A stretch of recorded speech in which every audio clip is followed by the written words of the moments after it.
migrações, né, que sempre aconteceram na história da humanidade, elas se intensificam sempre quando existe algum problema das pessoas poderem ficar no seu lugar e poderem ali trabalhar e desenvolver a sua atividade com a sua família, né? Nós temos um fenômeno aqui em Pelotas também, né? Quantos daqui de Pelotas tiveram que migrar, sair daqui para outros municípios e até outros países, né? Para conseguir oportunidade de trabalho, renda, né, Leandro? É um fenômeno Claro. que acontece um pouco em todos os lugares. Claro que em alguns lugares fica mais claro isso, né?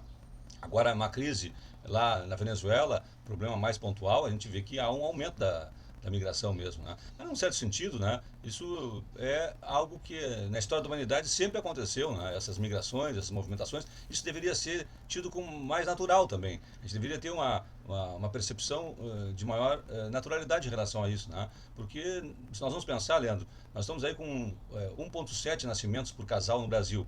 Nós estamos nos tornando uma sociedade de velhos, né?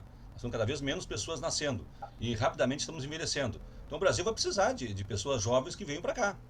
Na verdade, se nós não estamos nem 2 filhos por casal, nós estamos diminuindo a nossa população num país continental que é o Brasil. Então o Brasil é um país que poderia e deveria acolher migrações de outros países, né? Porque nós temos todas as condições para isso. Somos um país imenso, riquíssimo e que precisa se organizar para poder ter chance e oportunidade para todos, inclusive aqueles que não são nascidos aqui. Agora dói ver, né? Um casal com uma criança caminhando, né? Sofrendo as agruras, e a gente vê isso em outros lugares no mundo. Um exemplo, né? Essa destruição lá do povo palestino em Gaza, né? Crianças morrendo Genocídio, né? e caminhando. Lá é uma situação de genocídio, crime continuado contra a humanidade que é sem precedentes, né? Nunca se viu televisionado ao vivo, né, um extermínio genocida como aquele de Gaza, né? Eu sempre digo, hoje é Gaza, amanhã é aqui em casa, né? Eu lembro daquela criança nua correndo numa estrada no Vietnã, não sei se te lembras, né? Eu acho que Aquilo se aquilo consagrou. foi Aquela imagem, eu acho que era com as bombas de Nepal, né? Que eu acho que essa isso. imagem, né? Aquelas bombas que queimavam as pessoas vivas que foram jogadas pelos Estados Unidos na guerra do Vietnã. É uma situação também de crime de guerra absurdo, né? E aquela imagem realmente fica na mente da gente, né? E choca tu ver uma criança nesse estado, né, e tu não poder fazer nada, né? Não, a gente E pode, eu ainda acho. o Eu acho que país a gente pode fazer muito, Leandro. bombardeando, né? Eu acho que a gente pode fazer Hein? muito. Isso que tu estás fazendo aí, chamar atenção para esse problema e sensibilizar as pessoas para acolherem bem, é um grande papel, eu acho, Leandro. Eu acho que é muito importante a gente ter essa empatia e compreender que as pessoas não saem das suas casas porque estão se sentindo bem, estão na melhor condição e precisam ser acolhidas, né? Eu, quando encontro um estrangeiro, eu aqui encontro agora muitos em Porto Alegre, inclusive venezuelanos trabalhando, eu faço questão de dizer para a pessoa: seja bem-vindo, né? Seja bem-vindo ao Brasil. Porque eu acho que isso é uma pequena parte daquilo que nós podemos fazer, que é acolher bem, né, Leandro? Pelo menos receber bem as Claro. pessoas que saem nessa condição dos seus países, né? Tu sabes que aqui, vizinho, próximo, lá na minha casa, tem um casal de cubanos, né? E esse vizinho, ele veio naquela época como médico, né? Eu não tenho para mim que ele é uma pessoa preparada para a saúde, mas não como médico que a gente conheça, né? Mas é uma ótima pessoa, uma família bem constituída, assim, né? E a gente vê, assim, as dificuldades do povo cubano. Tu Claro. sabes que se tu lá em Cuba, o povo cubano, né, for flagrado com um pedaço de carne bovina, o cidadão é preso, tia. Acredito, É preso. uma situação de penúria. Há 50 anos eles têm embargo da maior potência econômica da história da humanidade, né, Leandro?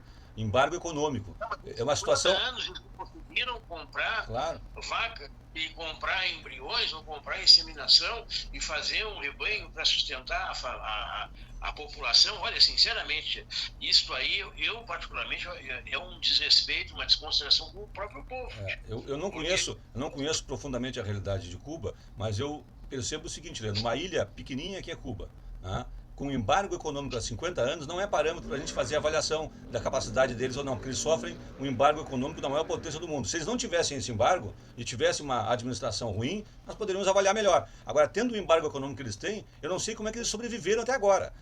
A minha questão é o contrário. Eu digo assim: é impressionante como o povo cubano consegue resistir a embargo econômico de tantos anos da maior potência do mundo. Isso que me pergunta é como é que consegue, né? Porque países muito maiores, muito mais ricos não conseguem. Como é que eles conseguiram? Isso é a minha indagação. Agora, realmente, é uma situação que fica insustentável, né? Uma pobreza, uma miséria que fica insustentável. Porque imagina se o Brasil não pudesse comercializar com ninguém. Nós somos um país rico continental, podemos até ser autossuficientes, mas uma ilha que fica isolada no mundo, Como é que quando conseguiria sobreviver? Essa é a minha indagação. Acho que não é parâmetro Cuba, porque Cuba tem uma situação Bom, muito especial, muito peculiar. Nós deveríamos apreciar em relação a essa peculiaridade. Agora, claro, eu concordo contigo que onde nós temos governos que criam situações de escassez para as pessoas e elas têm que migrar, é um sinal de que as coisas não vão bem, né? É um sinal que nós estamos vendo que a administração não está se voltando para a sua população e isso se reflete, né? As pessoas têm que sair por situação de miséria, por situação de guerra, de claro, hostilidade ideológica, de hostilidade racial, né, Leandro? claro. Não, a sorte desse cidadão é que ele veio para cá e se escapou, né? Mas deixa eu te dizer Se uma escapou. coisa. Tu tinhas dito antes, eu fui presidente da Comissão de Saúde aqui em Pelotas e eu ia então nas unidades básicas de saúde e encontrei muitos médicos cubanos naquela época.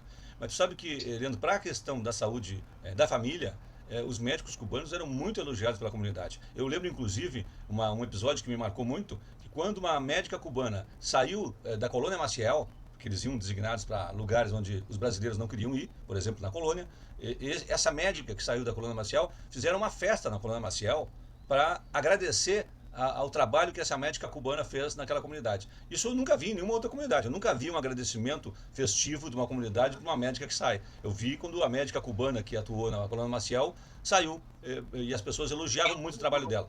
Então eu acho que para a saúde da família eles atuaram muito bem, Leandro.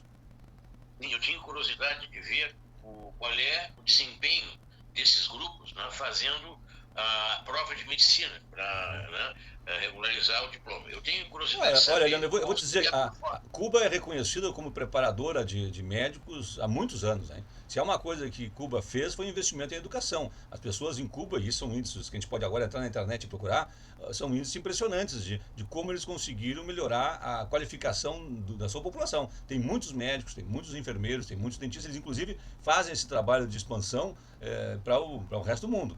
Eu não sei te dizer, sob o ponto de vista da ciência, e não tem nem como avaliar isso, mas eu sei te dizer que eles conseguem formar médicos muito mais proporcionalmente que qualquer outro lugar na América Latina.